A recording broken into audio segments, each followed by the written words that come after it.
সাতটি কাজের সাথে যদি কেউ যুক্ত থাকে তবে কদমে কদমে সে ক্ষতিগ্রস্ত হবে। তার জীবনে সে কখনো সফলতা অর্জন করতে পারবে না। তার জীবনে আফসোস হয়ে কিছু সময়ের জন্য ধন দৌলত আসলেও মুহূর্তেই তা আবারও ধূলিসাৎ হয়ে যাবে। দুঃখ কষ্ট সব সময় তাকে আঁকড়ে ধরে রাখবে। এই সাতটি কাজ সম্পর্কে প্রিয় নবী সাল্লাল্লাহু আলাইহি ওয়াসাল্লামও তার উম্মতদেরকে সতর্ক করে গেছেন। তাই আপনি যদি একজন মুসলিম হয়ে থাকেন তবে প্রিয় নবীর করা এই সতর্ক কাজগুলো কখনোই করবেন না। তাই কি সেই সাতটি কাজ জানতে হলে দেখতে থাকুন আমাদের সম্পূর্ণ ভিডিওটি। এবং যদি এই সাতটি কাজের মধ্যে কোনোটার সাথে আপনি এখন পর্যন্ত যুক্ত না থাকেন এবং ভবিষ্যতেও যুক্ত না হতে চান তবে অবশ্যই কমেন্টে একবার আলহামদুলিল্লাহ লিখে যাবেন। আর এই ভিডিওটি শেয়ার করে আপনার সকল মুসলিম ভাই ও বোনদের কাছে পৌঁছে দিন যারা জেনে বা না জেনে এই পাপগুলো করতেছে। তো চলুন ভিডিওটি শুরু করা যাক। প্রিয় দর্শক, আমাদের প্রিয় নবী সাল্লাল্লাহু আলাইহি ওয়াসাল্লাম আমাদেরকে এই সাতটি অপরাধ থেকে দূরে থাকতে বলেছে, যার দলিল বুখারী শরীফের 2766 নম্বর হাদিসের মধ্যে রয়েছে,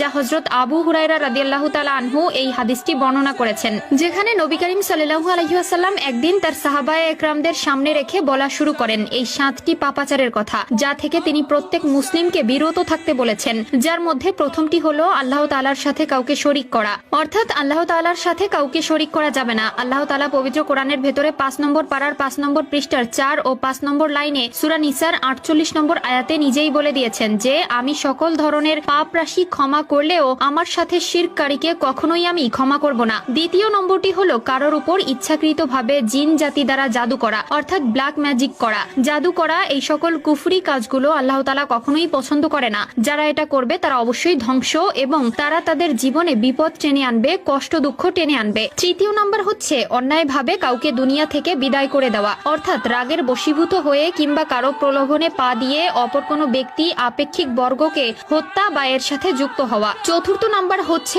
সুদ নেওয়া বা দেওয়া যাবে না, যেটি বর্তমান সমাজে বহু মাধ্যমে প্রচলিত হয়ে আসছে। আল্লাহ তাআলা বিচার দিবসের দিন কোনো প্রকার কোনো সুদখোরের মুখদর্শন পর্যন্ত করবেন না। পঞ্চম নাম্বার হচ্ছে যারা এতিমের মাল ভক্ষণ করে, অর্থাৎ আমাদের সমাজে এমন অনেক লোকেরা আছে যারা দুনিয়াবি মোহে পড়ে কোনো এতিমের প্রাপ্য হক থেকে তাকে বঞ্চিত করে, তাদেরকে মিথ্যা বলে তাদের সম্পদ নিজে ভোগ করে। ষষ্ঠ নম্বর হচ্ছে সব থেকে গুরুত্বপূর্ণ এবং নিকৃষ্ট একটি পাপ, যেটি হলো জিহাদের ময়দান থেকে নিজের প্রাণ বাঁচাতে বাকি সকলকে ফেলে রেখে নিজে পলায়ন করা কিংবা শত্রুপক্ষের সাথে হাত মেলানো। এবং সপ্তম নাম্বার হচ্ছে সতী নারীকে কলঙ্কিত করা। এই সাতটি পাপের মধ্যে যদি আমরা জড়িয়ে পড়ি তাহলে আমাদের কবরের জীবন হবে শাস্তি এবং যন্ত্রণাদায়ক। তাই প্রিয় মুসলিম ভাই ও বোনেরা, আমরা সকলে চেষ্টা করব যাতে এই সাতটি পাপ কাজ আমাদের দ্বারা কখনোই সংঘটিত না হয়।